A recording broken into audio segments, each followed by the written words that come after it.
आपका इस YouTube channel भोज academy में स्वागत है।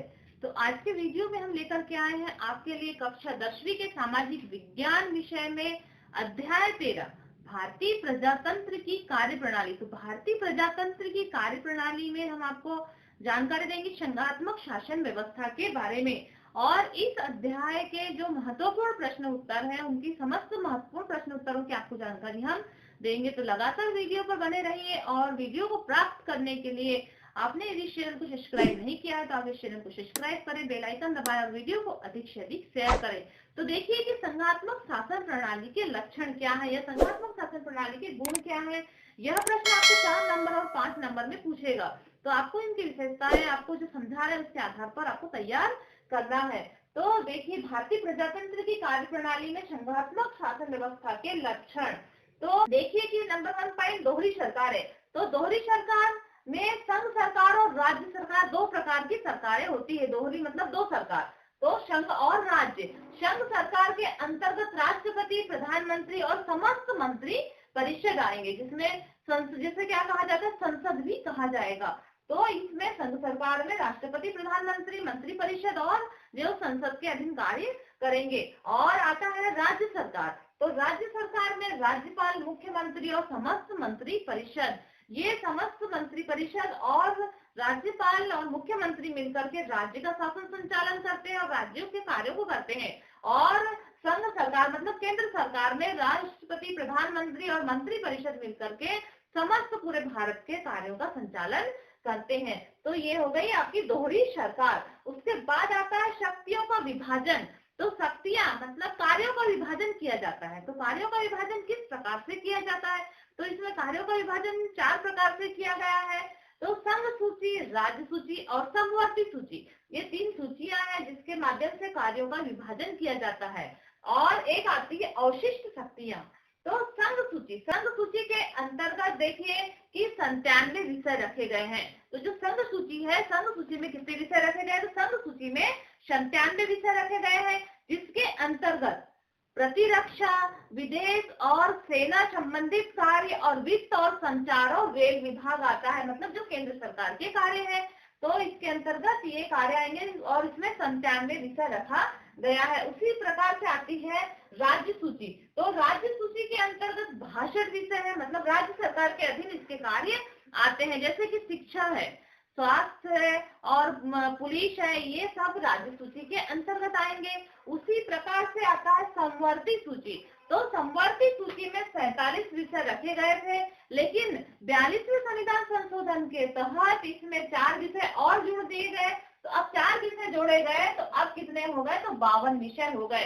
तो समवर्ती सूची में कितने विषय हो चुके हैं, तो 52 विषय हो गए हैं। और समवर्ती सूची के अंतर्गत जो आने वाले विषय हैं, तो इसमें है विवाह, विच्छेद, न्याय और न्यायसी और वन्य जीव जंतु और पक्षियों का संरक्षण, सामाजिक सुरक्षा, सामाजिक बीमा और श्रमिक कल्याण आदि विषय समवर्ती सूची पर केंद्र और राज्य दोनों ही सरकार कानून बना सकती है। तो जो समवर्ती जो सूची है, तो ये समवर्ती सूची में केंद्र सरकार और राज्य सरकार दोनों कानून बना सकती है और इनके माध्यम से कार्य होते हैं समवर्ती सूची में। और संघ सूची में केवल केंद्र सरकार कानून बनाती है। राज्य सूची में राज्य सरकार और केंद्र सरकार दोनों मिलकर के कार्य करवा सकती हैं। यदि राज्य सूची है तो राज्य का विषय रहता है, लेकिन यदि केंद्र का हस्तक्षेप हो गया तो वही मान्य होगा। उसके बाद में आता है अवशिष्ट शक्तियां। तो अवशिष्ट शक्ति मतलब जो ऐसे कार्य हैं जो न राज्य सरकार के पास है न केंद्र सरकार के पास है। तो अवशिष्ट शक्तियां मतलब समस्त कार्य केंद्र सरकार के पास आ जाते हैं, तो इसे अवशिष्ट शक्तियां कहा जाता है। फिर अगला पॉइंट आता है संविधान का लिखित स्वरूप और उसकी सर्वोच्चता। तो भारत का संविधान कैसा है, तो भारत का संविधान लिखित है और हम जानते हैं कि यह सबसे विश्व में सबसे बड़ा संविधान है भारत का, और इसके सर्वोच्चता है, मतलब संविधान के आधार पर ही देश के शासन संचालन किए जाते हैं। तो संविधान का लिखित स्वरूप और उसकी सर्वोच्चता हो गई है न्यायालय की सर्वोच्चता। तो हमारे संविधान में न्यायालय को सर्वोच्च रखा गया है और समस्त जो भी यदि कोई भी कारण है उसका समाधान न्यायालय के द्वारा ही होता है। तो संघात्मक शासन में न्यायपालिका की स्वतंत्रता और सर्वोच्चता आधार है। तो जो संघात्मक शासन है उसमें न्यायपालिका की स्वतंत्रता और सर्वोच्चता आधार है और भारतीय सर्वोच्च न्यायालय संविधान का रक्षक है। भारत का जो सर्वोच्च न्यायालय है वो क्या है, संविधान का रक्षक है और सर्वोच्च न्यायालय की स्वतंत्रता बनाए रखने के लिए आवश्यक प्रावधान संविधान में ही दिए गए हैं। यह हो गया कि आपका न्यायपालिका की सर्वोच्चता। फिर आता है द्विसदनात्मक व्यवस्थापिका। तो द्विसदनात्मक व्यवस्थापिका मतलब यह है कि संघात्मक शासन व्यवस्था के अनुरूप भारतीय व्यवस्थापिका मतलब संसद के दो अंग हैं, प्रथम सदन लोकसभा और द्वितीय सदन राज्यसभा होती है। तो प्रथम सदन क्या है, प्रथम सदन है लोकसभा है, प्रथम सदन लोकसभा और द्वितीय सदन राज्यसभा होती है। प्रथम और द्वितीय सदन, दो सदन होते हैं इसमें।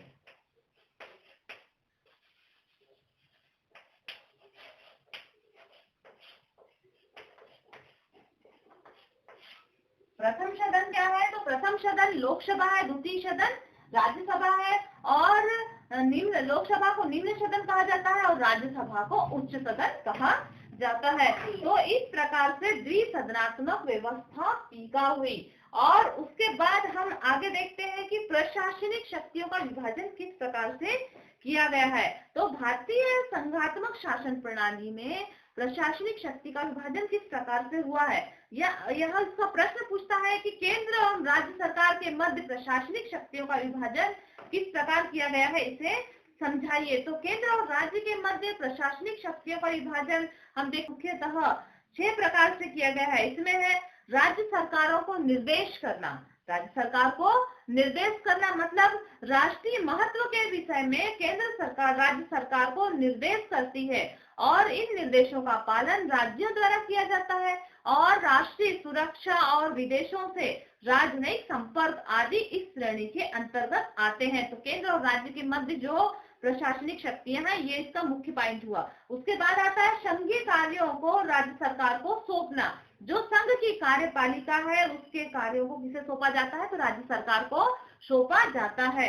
फिर आता है अखिल भारतीय सेवाएं।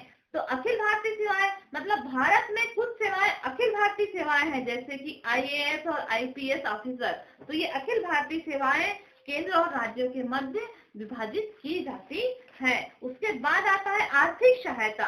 तो राज्य सरकार को आर्थिक सहायता केंद्र सरकार के माध्यम से प्रदान करवाई जाती है। और संसद के अधिकार, तो संसद को यह अधिकार है कि वह कानून बनाकर एक राज्य को विभाजित कर दे और 2 राज्यों या उनके भाग को मिलाकर के एक नया राज्य बना दे। तो यह संसद को अधिकार प्राप्त है, एक राज्य को विभाजित भी कर सकता है या 2 राज्य को एक साथ मिला भी सकता है। उसके बाद आता है राज्य सूची में वर्णित विषयों पर कानून बनाना। तो राज्य सूची में जो वर्णित विषय है उस पर कानून भी संघ सूची के माध्यम से या संघ सरकार के माध्यम से बनाया जा सकता है। इस प्रकार से हमने संघात्मक शासन प्रणाली के लक्षण देखे और केंद्र और राज्यों के मध्य शक्तियों का विभाजन किस प्रकार से किया जाता है, यह प्रश्न के आंसर को हमने जाना। अब आने वाले वीडियो में हम व्यवस्थापिका के जो विशेषताएं हैं, व्यवस्थापिका की शक्तियां, उसके बारे में जानेंगे और लोकसभा के अध्यक्ष के कार्य और लोकसभा अध्यक्ष की योग्यताओं के बारे में आपको विस्तार से अध्ययन करवाएंगे। तो आप इस वीडियो को अंत तक देख करके अपने नोट्स तैयार कीजिए। धन्यवाद।